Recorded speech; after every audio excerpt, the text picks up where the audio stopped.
नमस्कार। आज हम एक बहुत ही दिलचस्प विषय पर बात करने वाले हैं। हमारी हथेली और उसका हमारे शरीर के स्वास्थ्य से क्या कनेक्शन हो सकता है, इस पर। जी। हमारे पास एक स्रोत है, हथेली के एक्यूप्रेशर बिंदुओं और रोगोपचार से जुड़ा हुआ एक चार्ट है जी। जो दिखाता है कि हथेली के कौन से पॉइंट्स किन अंगों से जुड़े हो सकते हैं। बिल्कुल, ये स्रोत एक तरह से हमारी हथेली का नक्शा ही दिखाता है। इसमें अलग अलग एक्यूप्रेशर पॉइंट्स मार्क किए हुए हैं और स्रोत का ये मानना है कि इन पॉइंट्स को अगर स्टिमुलेट करें, मतलब चाहे एक्यूप्रेशर से या फिर इसमें एक टीएन्स एक्यूलाइफ मशीन का भी जिक्र है, तो उससे संबंधित अंगों की समस्याओं में कुछ राहत मिल सकती है, ऐसा कहा गया है। अच्छा, तो आज हम इसी नक्शे को समझने की कोशिश करेंगे कि हथेली का कौन सा हिस्सा किस शारीरिक काम से या कह लीजिए समस्या से जुड़ा है, और इस जानकारी का मतलब क्या है। स्रोत में वो 3 तरह के बिंदु भी दिख रहे थे, काले, सफेद और लाल। हाँ, लाल वाले शायद ज्यादा जरूरी बताए गए हैं। जी, लाल वाले मुख्य और ज्यादा प्रभावी बताए गए हैं। काले और सफेद का फर्क उतना साफ नहीं है स्रोत में, पर वो भी संबंधित एरिया को ही दिखाते हैं। ठीक है, तो चलिए इस नक्शे को थोड़ा और समझते हैं। स्रोत हथेली को मोटे तौर पर 3 हिस्सों में बांटता है ना? हाँ, बिल्कुल। ऊपरी हिस्सा यानी उंगलियां और हथेली का टॉप पार्ट, फिर बीच की हथेली और नीचे का हिस्सा, मतलब हथेली का बेस। दिलचस्प। तो अगर ऊपर से शुरू करें उंगलियों से, तो क्या कोई खास पैटर्न दिखता है स्रोत के हिसाब से? हाँ, स्रोत एक पैटर्न बताता है जो काफी रोचक है। जैसे जो बीच की उंगली है वो सिर, ब्रेन, आंखें, नाक, दांत और यहाँ तक कि ब्लड प्रेशर हाई या लो दोनों से जुड़ी है। मतलब सिर और जो मुख्य इंद्रियां हैं उनका सेंटर। अच्छा।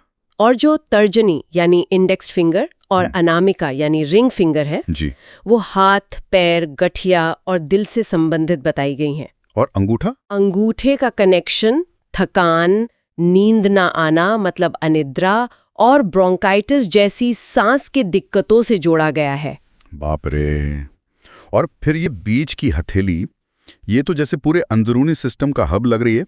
गला, छाती, फेफड़े, पेट, लिवर, आंतें, यहाँ तक कि प्रोस्टेट और गर्भाशय भी। हाँ, बिल्कुल सही कहा। पाचन और श्वसन तंत्र का बड़ा हिस्सा इसी बीच वाले एरिया में दिखाया गया है। स्रोत में शायद सीने में दर्द या दिल के दौरे के संकेतों का जिक्र भी इसी एरिया में था, है ना? जी हाँ, हथेली के बीच में बाईं तरफ। और हथेली का निचला हिस्सा, बेस, वो किन चीजों से जुड़ा है? वो और भी गंभीर चीजों से जुड़ा बताया गया है, जैसे रीढ़ की हड्डी, स्पाइन के अलग अलग हिस्से, गुर्दे, किडनीज, पीठ के निचले हिस्से का दर्द।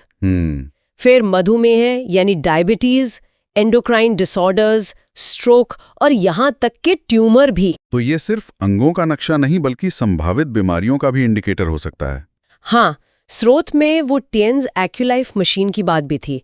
वो क्या है और कैसे काम करती है, कुछ बताया है? हाँ, स्रोत के अनुसार टीएन्स एक्यूलाइफ शायद एक ऐसी मशीन है जो हल्के इलेक्ट्रिक पल्सेस का इस्तेमाल करती है इन पॉइंट्स पर सेंसिटिविटी पता लगाने और उन्हें स्टिमुलेट करने के लिए। ओके। तरीका ये बताया है कि मशीन का जो प्रोब है उसे पॉइंट पर लगाएं। हाँ। और अगर किसी पॉइंट पर दर्द या झंझनाहट सी महसूस हो, हाँ, तो स्रोत कहता है कि ये उस अंग में किसी प्रॉब्लम का साइन हो सकता है। और फिर उस पॉइंट का करना क्या है? फिर उस पॉइंट को धीरे धीरे स्टिमुलेट करने की सलाह दी गई है। शुरू में बस 4-5 सेकंड के लिए, और दिन में 1 या 2 बार इसे दोहरा सकते हैं। अच्छा। और एक और दिलचस्प बात स्रोत बताता है कि डायग्नोसिस की जो सटीकता है वो दाहिने हाथ में ज्यादा मानी जाती है। तो संक्षेप में कहें तो ये स्रोत हमारी हथेली को हमारे शरीर के अंदरूनी स्वास्थ्य का एक आईना, एक रिफ्लेक्शन मानता है, जहां अलग अलग पॉइंट्स अलग अलग अंगों और हेल्थ कंडीशन से जुड़े हो सकते हैं। हाँ, और यहाँ एक सवाल सोचने के लिए छोड़ सकते हैं हम अपने सुनने वालों के लिए कि स्रोत में जो ये कहा गया है कि दाहिने रात में डायग्नोस्टिक सटीकता ज्यादा है, ये हमारे बॉडी माइंड कनेक्शन के बारे में या हमारे सिस्टम के दोनों तरफ अलग अलग रिफ्लेक्ट होने के तरीके के बारे में क्या सवाल उठाता है? बिल्कुल, इस पे जरूर सोचेगा।